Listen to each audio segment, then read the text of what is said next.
But my name is Uwe. I'm not from Ukraine or Odessa. I'm from Estonia, Tallinn. And I am from CryptoSwift, which is a travel rule and financial crime compliance company for crypto asset service providers.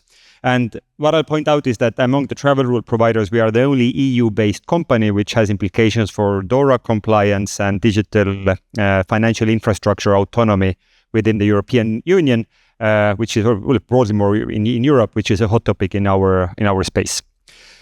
Traction-wise, we are at 250,000 in ARR. We have more than 40 clients across more than 25 countries. So we're on the market, obviously, and have been so for 1.5 years. And the market opportunity here is driven by a couple of things. So stablecoins are being adopted, as many of you probably know full well. Financial crime is rampant, but there are regulations that are being imposed to combat that. And specifically, there are things like the travel rule itself. It's the transfer of funds regulation within the European Union.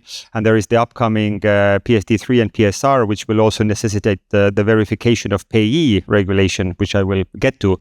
So there are abundant opportunities as this market is taking shape.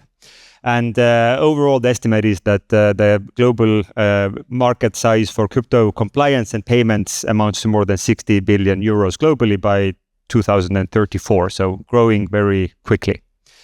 And the current product that we offer is then designed to help these crypto asset service providers to comply with the travel rule and some adjacent financial crime requirements, such as anti-money laundering, counter-terrorist financing. And this means that we have the travel rule messaging platform. So this is much like Swift does for regular payments, but this is for tailored to crypto payments. For unhosted wallets, you don't have anybody to send the messages to. It's a big black hole if you try, but these CASPs are obliged to check whether these unhosted wallets are under the control of their users. So there's a verification method that we offer for that. We have a directory that allows VASPs to do counterparty due diligence. So just making sure that it's not a very shady casino on the Seychelles, or maybe it is, but they want to transact anyway. And then we have a compliance data marketplace. So we integrate blockchain analytics, sanction screening, and potentially transaction monitoring, for example, we could bring in as well. So this is already actively used by our clients. But what is exciting is the verification of payee requirement, because the European crypto industry is in deep trouble. And this is a problem that has not been solved, and I haven't seen anybody who is even pretending to solve it. So the point is that fiat payments will be under this, or in the Eurozone already are under the verification of payee regulation. It means that when you are trying to make a transfer to somebody else, you will already see when you're entering the data whether the IBAN belongs to the beneficiary. And then you pre-validate the name, and then that avoids transactions to fraudsters, to just erroneous accounts, whatever.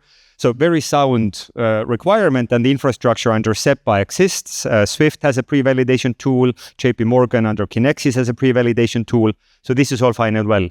But for crypto, this piece does not exist. And it is very difficult to build because you need institutions on the other side who would play ball, but these institutions barely have the travel rule infrastructure in place. So it's very, very complicated.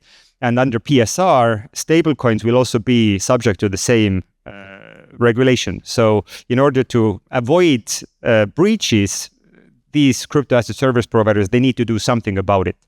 And what we are envisioning is basically a solution where crypto wallets will have certificates that can be fitted into the European Union digital identity wallets. They will be machine readable, so crypto asset service providers can automate action taking or decisioning based on these wallet certificates.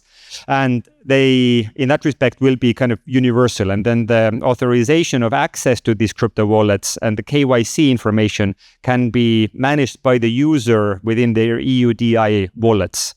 So this is a product that obviously doesn't exist, and we haven't built it, but we would like to. And this is my ask to you. If this strikes a chord or resonates, I would really love to talk about this and see if we can build it for anybody who really needs it.